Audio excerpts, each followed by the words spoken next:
Hi viewers, నమస్కారం. నేను మీ సిరి. Welcome back to నిన్ను కోరి. ముందుగా మన వ్యూయర్స్ అందరికీ సద్దుల బతుకమ్మ శుభాకాంక్షలు. మేము వరంగల్లో ఈ బతుకమ్మ ఫెస్టివల్ని సెలబ్రేట్ చేసుకుంటున్నాం. మీరు ఈ బతుకమ్మ ఫెస్టివల్ని సెలబ్రేట్ చేసుకుంటున్నారా లేదా మీ ప్లేస్తో పాటు కామెంట్ చేయండి. ఈరోజు కథ మిస్టర్ ఆరగన్ ఎపిసోడ్ 22. మీ మనసుకు నచ్చే అత్యంత అద్భుతమైన కథ. కథ నచ్చితే లైక్ చేయండి. లైక్తో పాటు తప్పకుండా హైప్ చేయండి.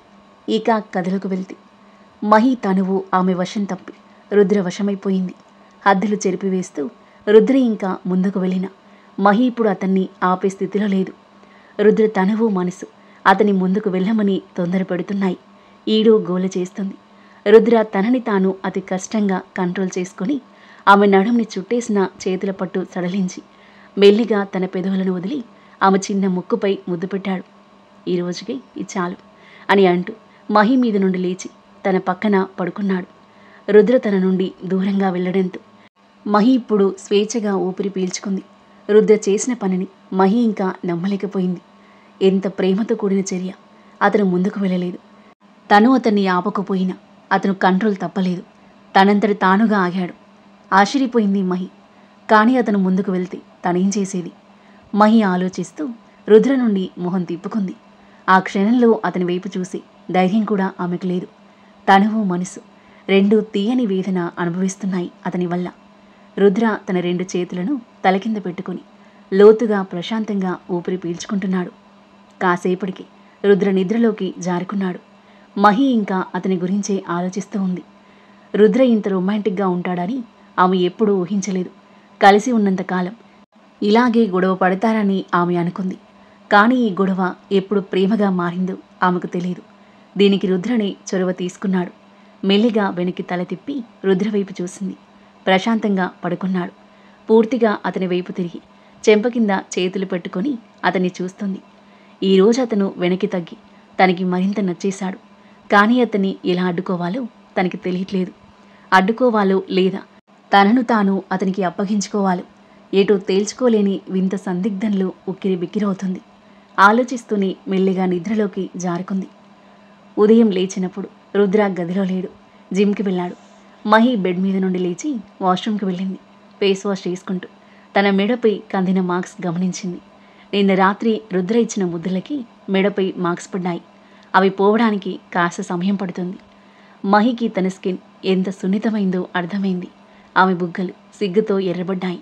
జుట్టుని పైకి ముడిచి బ్యాండ్ పెట్టుకుని బట్టలు తీసుకోవడానికి వాష్రూమ్ నుండి బయటకు వస్తుండగా రుద్రను ఢీకొట్టింది చూసుకోకుండా. ఆమె చేతులు రుద్ర చెస్టును తడుముకున్నాయి. ఆమెను నిలవరించేందుకు రుద్ర ఆమె నడుముని చుట్టేసి పట్టుకున్నాడు. నువ్వు నా చెస్టును కొంచెం ఎక్కువగా లవ్ చేస్తున్నట్లు అనిపిస్తుంది. నన్ను చూసిన ప్రతిసారి నన్ను టచ్ చేయడానికి ఛాన్స్ కోసం చూస్తున్నావు అని అన్నాడు అల్లరిగా. మహి కాస్త చిరాకుగా చూస్తూ, నువ్వు నాకు ఊపిరి పీల్చుకోవడానికి కూడా ప్లేస్ ఇవ్వట్లేదు. నన్ను చూసిన ప్రతిసారి ఎక్కడి నుండో వచ్చి నన్ను చుట్టుముడుతున్నావు. నిన్న రాత్రి నువ్వేం చేసావో చూడు అని అంటూ తన మెడ మీద వదిలిన గుర్తులను అతనికి చూపిస్తుంది. దీనికే నువ్వింత భయపడుతున్నావు. ఇంకా జరగాల్సింది చాలా ఉంది అని అన్నాడు అల్లరిగా నవ్వుతూ. మహి సిగ్గుతూ అతని దూరంగా నెట్టేసి బయటకు దూసుకుపోయింది. ఆమె అడుగులు దియా గది వైపు కదిలాయి. రుద్ర నవ్వి, నువ్వు దియా గదికి వెళ్ళావని నాకు తెలుసు. అది సేఫ్ జోన్ అని నువ్వు అనుకుంటున్నావా? ఇలా హస్బెండ్ నుండి ఎవరు పారిపోతారు అని తనలో తాను అనుకుంటూ బాత్ చేయడానికి వెళ్ళాడు. మహి గట్టిగా ఊపిరి పీల్చుకుంటూ దియా గదిలోకి వెళ్ళి డోర్ క్లోజ్ చేసి దియా వైపు కదిలింది. తను ఇంకా నిద్రపోతుంది. తనని ప్రేమగా నిద్రలేపి వాష్రూమ్కి ఎత్తుకుని తీసుకెళ్తుంటే మహి మెడ మీద కందిన మచ్చను గమనించిన దియా తన చిట్టి వేళ్లతో మహి మెడను తాకింది. నీకు నొప్పిగా ఉందా అని అడగాలనుకుంది. కానీ నోట మాట రావడం కష్టంగా ఉంది. దియా స్పర్శ నుండి తనను ఏమి అడగాలనుకుంటుందో అర్థం చేసుకుంది మహి. లేదు డియర్, నాకు నొప్పి ఏమీ లేదు. నిన్న రాత్రి నన్ను ఒక పెద్ద దోమ కొట్టింది. నేను కంప్లీట్లీ ఫైన్. నన్ను సేవ్ చేయడానికి నా డాటర్ దియా ఉంది, మై స్ట్రాంగ్ డాటర్ అని నవ్వుతూ చెప్తూ దియా బుగ్గను నిమిరింది. దియా చిట్టి పెదవులపై చిరునవ్వు చేరింది. దియాను రెడీ చేసి తీసుకువెళ్ళబోతుంటే డోర్ తీసుకుని లోపలికొచ్చాడు Rudra. Black shirt, black pant, black suit వేసుకుని యాష్ కలర్ టై కట్టుకున్నాడు. బ్లాక్ షూ అద్దంలా మెరుస్తున్నాయి. అతని వైట్ స్కిన్ టోన్ను బ్రైట్గా ఎలివేట్ చేసి బ్లాక్ అండ్ బ్లాక్ డ్రెస్లు స్టైలిష్ క్రాఫ్ట్తో రుద్ర చాలా స్మార్ట్గా, అట్రాక్టింగ్గా, హాట్గా కనిపిస్తుంటే మహి అలాగే చూస్తుండిపోయింది. నువ్వు వెళ్ళి బాత్ చెయ్యి, దియాను నేను చూసుకుంటాను అని చెప్పి మహి చేతిలో నుండి దియాను తీసుకున్నాడు. రుద్ర ముందుకు అడుగుపెట్టాడు. కానీ మహి అక్కడే నిలబడిపోయింది, వెళ్తున్న అతన్ని మైమర్చిపోయి చూస్తూ. అతను తన కళ్ళ నుండి కనుమరుగయ్యాక తేరుకొని, బాబోయ్ ఇంత హాట్గా ఉన్నాడేంటి అని తల విదిలిస్తూ తన గదికి వెళ్ళింది. రుద్ర కిందకొచ్చి దియాను సోఫాలో కూర్చోబెట్టి ఆడుకోవడానికి తన టాయ్స్ ఇచ్చి మ్యాగజైన్ చదువుతూ కూర్చున్నాడు. వార్డ్రోబ్లో డ్రెస్ చూస్తుంది మహి. ఈ నెక్ మార్క్స్ కవర్ చేసి డ్రెస్ వేసుకోవాలి, లేకపోతే అందరూ ఏదేదో అనుకుంటారు అనే కాలర్ ఉన్న డ్రెస్ కోసం వెతికింది. ఫైనల్గా ఒక ట్రెడిషనల్ కాలర్ కుర్తీ సెట్ కనిపించింది. అమ్మయ్య అనుకొని బాగా చేయడానికి వెళ్ళింది. ఏదైనా ఫెస్టివల్ ఉంటే తప్ప సాధారణంగా అలాంటి బట్టలు వేసుకోదు మహి. ఫాస్ట్గా రెడీ అయిపోయి కిందకు మెట్లు దిగుతుంటే కాఫీ తాగుతూ తన వైపు చూసిన రుద్ర కళ్ళలు ఆశ్చర్యం. ఇలాంటి traditional dress Mahi first time వేసుకుంది. ఎల్లో కలర్ డ్రెస్లు ముద్దబంతిలా ముద్దుగా ఉండి ముద్దొస్తుంటే తనని తాను తమాయించుకొని నవ్వుతూ చూస్తున్నాడు. ఇదంతా అతని వల్లే జరిగిందని చెప్పాలనుకున్నట్లుగా మూతి ముడిచి కళ్ళు చిన్నవి చేసి అతని వైపు చూసింది మహి.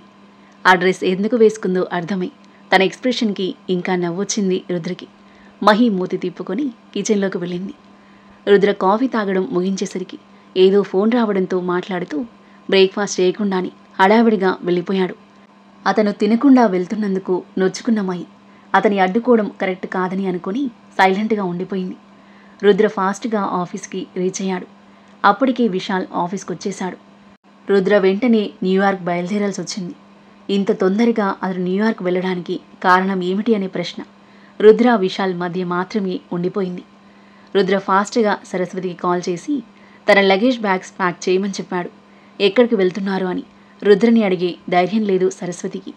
సరస్వతి అడగకపోయినా మహి తనను ప్రశ్నలతో వేధిస్తుందని తెలిసి తన ప్రశ్నలకు ఇప్పుడు ఆన్సర్ చేసే టైం అతనికి లేకపోవడంతో తర్వాత కాల్ చేసి మాట్లాడదామనుకుని రుద్ర కావాలని మహికి ఫోన్ చేయడం మానేశాడు. అమ్మ మహిక, మనం రుద్రబాబు కోసం బ్యాగ్ సర్దాలి, కొన్ని రోజులకు బయటికి వెళ్తున్నాడు అని చెప్పింది సరస్వతి. ఏంటి, బయటికి వెళ్తున్నాడా? ఎక్కడికి? ఇంత సడన్గా ఎందుకు వెళ్లాల్సి వచ్చింది? మళ్ళీ ఎప్పుడొస్తాడు? మహి ఒకదాని తర్వాత ఒకటి ప్రశ్నల వర్షం కురిపించింది సరస్వతిపై. నాకేం తెలియదమ్మా, బాబు చెప్పలేదు, వేరే దేశం వెళ్తున్నట్టున్నారు అని అంది సరస్వతి. మహి మొహం వాడిపోయింది. ఆలోచిస్తూనే సరస్వతితో కలిసి రుద్ర లగేజ్ ప్యాక్ చేస్తుంది. మరోవైపు రుద్ర తన ఫైల్స్ అన్ని తీసి చెక్ చేస్తున్నాడు. కాసేపటికి రుద్ర లగేజ్ తీసుకుని ఆఫీస్కి వచ్చాడు విశాల్. సార్, మీ లగేజ్ వచ్చింది. నేను ట్రావెల్ ఏజెన్సీతో మాట్లాడి మీకు business class tickets and visa arrange చేశాను. మీ ఫ్లైట్ ఇంకా 3 అవర్స్లో ఉంది అని చెప్పాడు. Okay, you can go.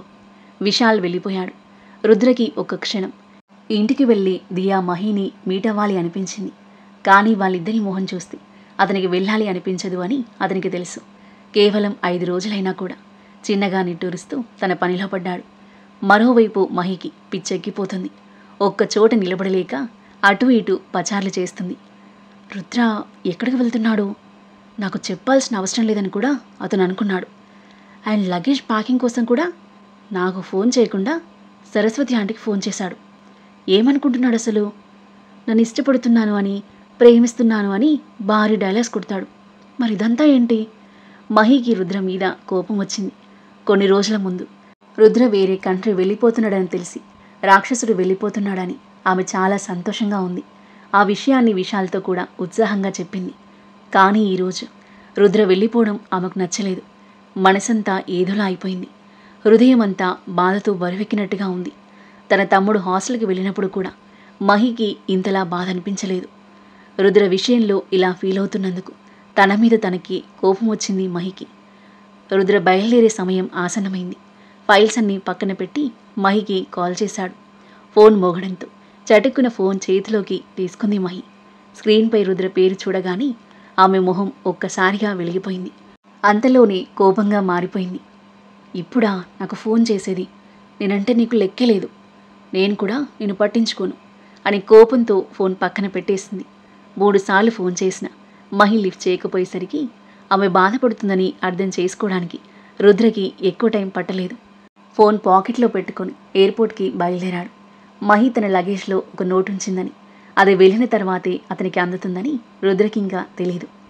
Vishal రుద్రని ఎయిర్పోర్ట్లో డ్రాప్ చేసి have a safe journey sir అని చెప్పాడు నవ్వుతూ. నేను లేను కదా అని వర్క్ని నెగ్లెక్ట్ చేశావో రుద్ర అంటుండగానే అసలు చేయను సార్ అన్నాడు విశాల్. గుడ్ అని చెప్పి రుద్ర విఐపి ఎంట్రీ ద్వారా లోపలికి ఎంటర్ అవ్వగా ఆఫీస్కి తిరిగి వెళ్ళాడు విశాల్. మధ్యాహ్నం అయింది.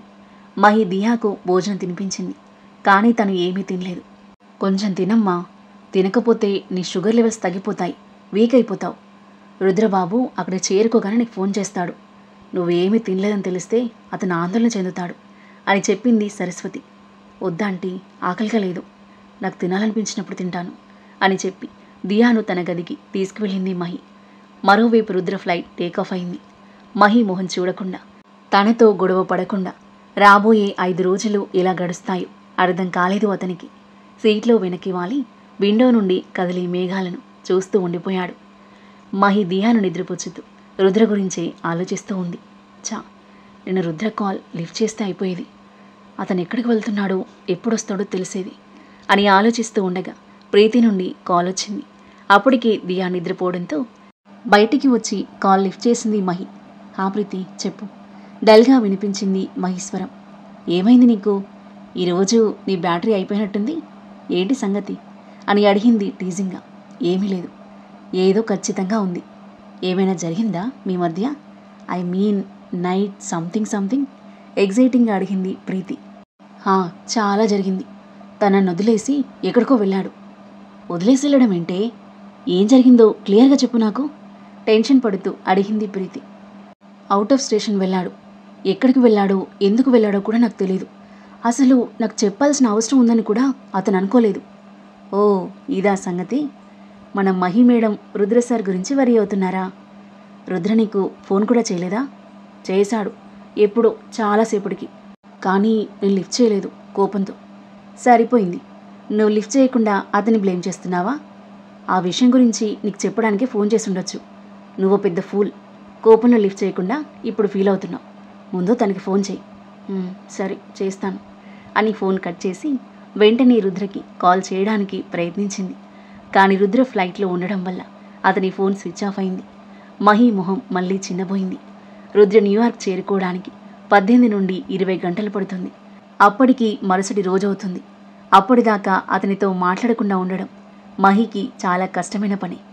తన ఆలోచనలను మరల్చడానికి కిందకు వెళ్ళి టీవీ ఆన్ చేసి దాని ముందు కూర్చుంది. మ్యూజిక్ ఛానల్లో తెలుగు సాంగ్స్ వస్తున్నాయి. అనాసక్తిగా చూస్తూ ఉంది. రుద్ర వెళ్ళిపోయిన తర్వాత మహి చాలా డల్గా ఉండడం గమనిస్తూనే ఉంది సరస్వతి. కొన్ని రోజుల ముందు రుద్ర వెళ్తున్నాడంటే చాలా హ్యాపీగా ఫీల్ అయిన మహి ఈరోజు ఇలా బాధగా ఉండడం చూసి రుద్ర పట్ల మహి మనసు నెమ్మదిగా మారుతుందని సరస్వతి మనసుకు సంతోషంగా అనిపించింది. చిన్నగా నవ్వుకొని తన గదిలోకి వెళ్ళింది. టీవీ చూసే ఇంట్రెస్ట్ లేక తన గదిలోకి వెళ్ళి బెడ్ మీద పడుకుంది మహి. రుద్ర దిండుని గట్టిగా హత్తుకొని దానిలోని రుద్ర సువాసనను ఫీల్ అవుతూ 2 చేతుల్లో దిండును పట్టుకుని కోపంగా చూస్తూ, నువ్వు నిజంగా నన్ను పట్టించుకోవు. నన్ను ఇష్టపడుతున్నాను అనేది ఓన్లీ మాటల వరకే. నిజానికి నేను నీకు పట్టింపు లేదు అని దిండుని టపాటపా కొడుతూ తన కోపాన్ని చూపిస్తున్న మహి కళ్ళలో కన్నీళ్లు చేరాయి. దిండుని హత్తుకుని చిన్న పిల్లలా మూతి ముడుచుకుంది. రుద్ర ఆలోచనలతో గదిలో కూడా సుఖంగా ఉండలేకపోయింది. అప్పటికే సాయంత్రం అయింది. దియా గదికి వెళ్ళి చూస్తే దియా లేచి బెడ్పై ఆడుకుంటుంది. తనని ఎత్తుకొని బయటికి వాకింగ్కి తీసుకెళ్ళింది. సెక్యూరిటీ గార్డ్స్ వాళ్ళని ఫాలో అయ్యారు ప్రొటెక్షన్ కోసం. కొద్ది దూరం వెళ్ళి తిరిగి వచ్చారు. తర్వాత కుకింగ్ చేయడంలో బిజీగా ఉండడానికి ప్రయత్నించింది. దియా కోసం స్పెషల్ ఫుడ్ ప్రిపేర్ చేసి తినిపించింది. తను తినాలని ట్రై చేసిన ముద్ద గొంతు దిగలేదు. అయిష్టంగానే కొంచెం తినేసి పడేసి దియాను తీసుకుని టెర్రస్ పైకి వెళ్ళింది. దియాను తన ఒడిలో పడుకోబెట్టుకుని స్టాండ్ వుడెన్ ఉయ్యల మీద కూర్చొని మెల్లిగా ఊగుతూ ఆకాశం వైపు చూస్తూ రుద్ర తన నుండి ఎంత దూరంలో ఉన్నాడు అంచనా వేయడానికి ప్రయత్నించింది. కొద్దిసేపటికే దియా నిద్రపోయింది. కాసేపు ఆ చల్లని గాలిలో కూర్చున్న తర్వాత తమ గదికొచ్చి దియాను పడుకోబెట్టి డ్రెస్ చేంజ్ చేసుకోవడానికి వార్డ్రోబ్ ఓపెన్ చేసింది. తన నైట్ డ్రెస్ కోసం చూస్తూ పక్క దాంట్లో రుద్ర నైట్ సూట్ కనిపించేసరికి మహి చేతులు అతని నైట్ సూట్ వైపు కదిలాయి. దాన్ని తీసుకుని చేంజ్ చేసుకుంది. రుద్ర నైట్ సూట్లు ఆమె శరీరం మునిగిపోయినట్లు అనిపించింది. అతని నైట్ సూట్ షోల్డర్స్ మహి మోచేతుల వరకు చేరుకున్నాయి. ఆమె చేతుల నుండి స్లీవ్స్ వేలాడుతూ ఉన్నాయి. నెక్ డీప్గా ఉండి క్లీవేజ్ కాస్త బహిర్గతమవుతుంది. కాలర్ చేతితో పట్టుకుని రుద్ర పర్ఫ్యూమ్ స్మెల్ గట్టిగా పీల్చుకొని తనకి తెలియకుండానే తన ఫోన్తో సెల్ఫీ తీసుకొని రుద్రకి వాట్సాప్ చేసింది. ఆ తరువాత ఏం జరగబోతుంది? తన డ్రెస్లో మహి ఫోటో చూసి రుద్ర ఎలా రియాక్ట్ అవుతాడు? వీళ్ళిద్దరి మధ్య ఎలాంటి క్యూట్ సన్నివేశాలు చోటు చేసుకోబోతున్నాయి? ఈ దూరం వాళ్ళిద్దరిని మరింత దగ్గర చేస్తుందా? రక్ష ఎలాంటి ప్లాన్లు వేయనుంది? రుద్ర కోసం అవంతి ఏం చేయనుంది? అద్భుతమైన కథనంతో, మీ మనసుకు నచ్చే రొమాంటిక్ సన్నివేశాలతో, మీ ఊహకందని మలుపులతో ఎంతో ఆసక్తికరంగా సాగి ఈ కథ యొక్క నెక్స్ట్ ఎపిసోడ్ కోసం మన నెక్స్ట్ వీడియో చూడండి. కథ నచ్చితే లైక్ చేసి కామెంట్ చేయండి. ఇంకా ఇలాంటి ఇంట్రెస్టింగ్ స్టోరీస్ కోసం మన ఛానల్ని సబ్స్క్రైబ్ చేయండి. Thank you for listening.